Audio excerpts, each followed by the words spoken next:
আমরা হঠাৎ করে চলে আসলাম প্ল্যান করে ভাঙা, আমার সাথে তানবীর আর হচ্ছে এই যে সাব্বির।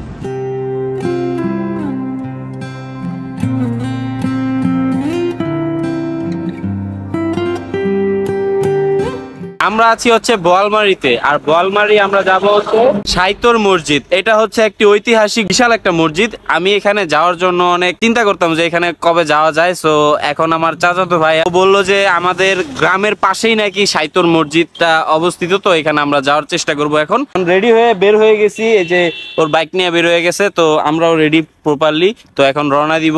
আর তুমি কিছু বলবা?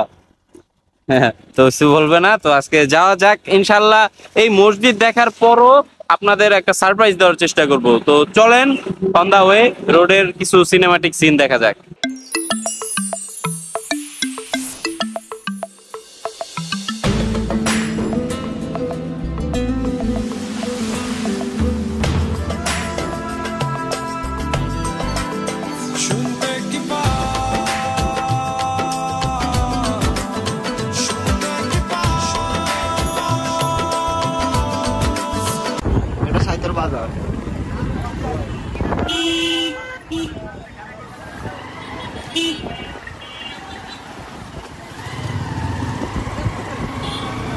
চলো দেন, এটা রাস্তা নেমে গেছে।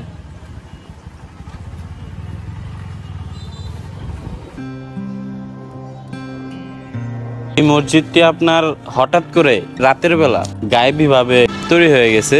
একটা গায়েবী মসজিদ বললে বলা যায়। আপনাদের আমি ঘুরে ঘুরে দেখাই। এখানে এই যে এই সিনটা যে দেখতেছেন, বেস্ট একটা সিন।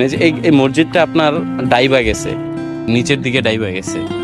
মসজিদটা আরো উঁচা ছিল। আপনার এখানে একটা মসজিদ তো এতটুকুই হয় না, কিন্তু মসজিদটা আরো উঁচা ছিল। হঠাৎ যখন হয়েছে তখন আরো উঁচা ছিল। ওই মসজিদটা আবার হঠাৎ করে ডাইবা গেছে। তো পরিমাণ ডাবছে যে জানালাগুলা দেখতেছেন খুবই নিচে নেমে গেছে। জানালা কিন্তু নর্মালি উপরে থাকার কথা, কিন্তু জানালাগুলো খুব নিচে নেমে গেছে।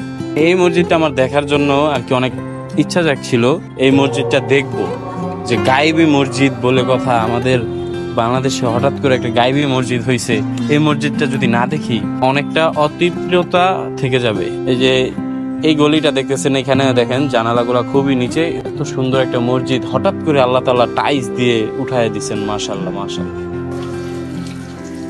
জোহরের নামাজ পড়ে নিলাম। এখন আমরা এই মসজিদ থেকে আমরা অন্য প্লেসে যাওয়ার চেষ্টা করতেছি।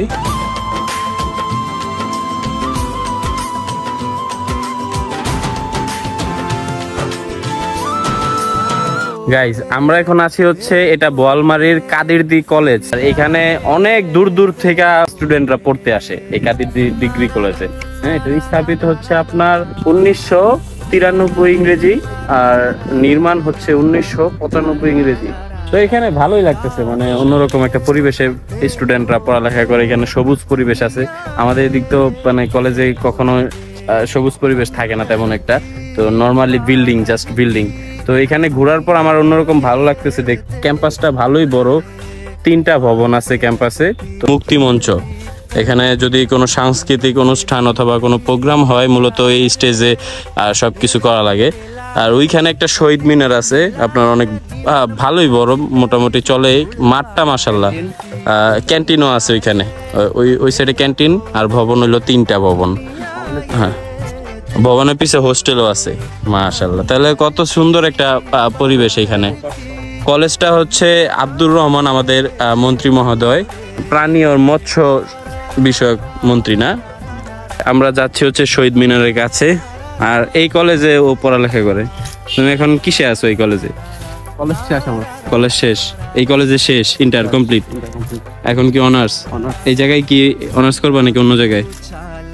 না, এখানে রাজেন্দ্র কলেজ করছে। ও, ফরিদপুর রাজেন্দ্র কলেজ। তো এখান থেকে ও এইচএসসি কমপ্লিট করে ফেলাইছে মাশাআল্লাহ।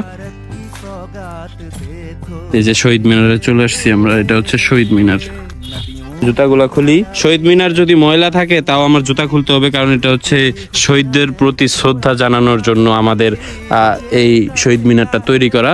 তো সবসময় আপনারা চেষ্টা করবেন, আপনি যতই পরিষ্কারই থাকেন না কেন, আর এই শহীদ মিনারটা যতই অগোছালো থাকুক, অপরিষ্কার থাকুক, তাও আপনার জুতা সবসময় খুলে যাবেন। সো আমারও জুতা খুলতে হবে।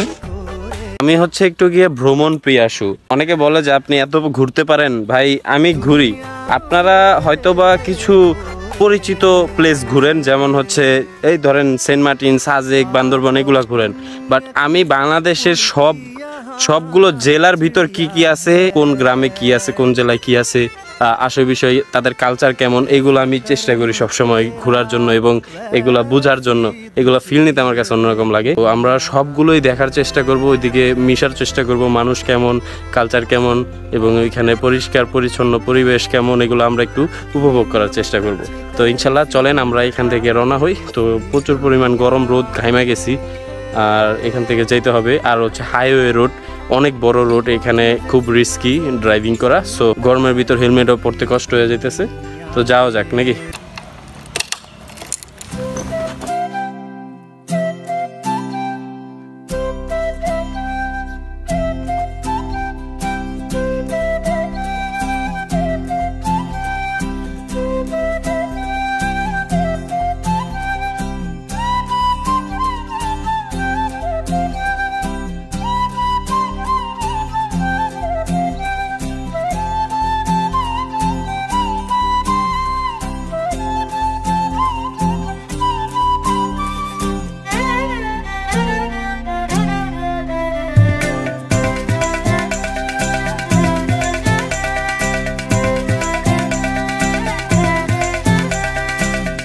চলে আসলাম প্ল্যান করে ভাঙা, আমার সাথে তানবীর আর হচ্ছে এই যে সাব্বির। কি খবর, এই যে লং জার্নি করে কেমন লাগলো?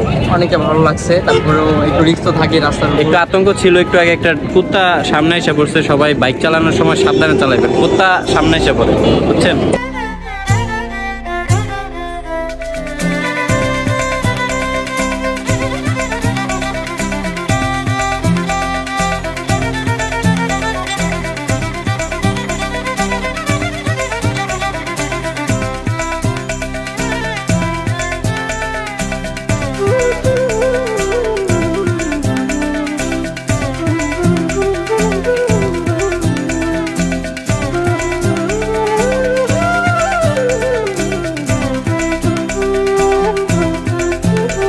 এদিক দিয়ে যায় হচ্ছে আপনার খুলনা, বরিশাল। তো আমরা একটু নিচে আসছি, নিচে এসে এই যে তানবীর পোজ দিতেছে, এই জায়গায় ছবি তুলবো। আর সাব্বিরে চিন্তা করতেছে কিভাবে আবার যাওয়া যায়, ব্যাক করা যায়। যদি পুলিশের গাড়ি ধরে তখন কই যাবো? পুলিশের গাড়ি ধরবো না, পুলিশ আমাদের মামা খালু, সমস্যা নেই।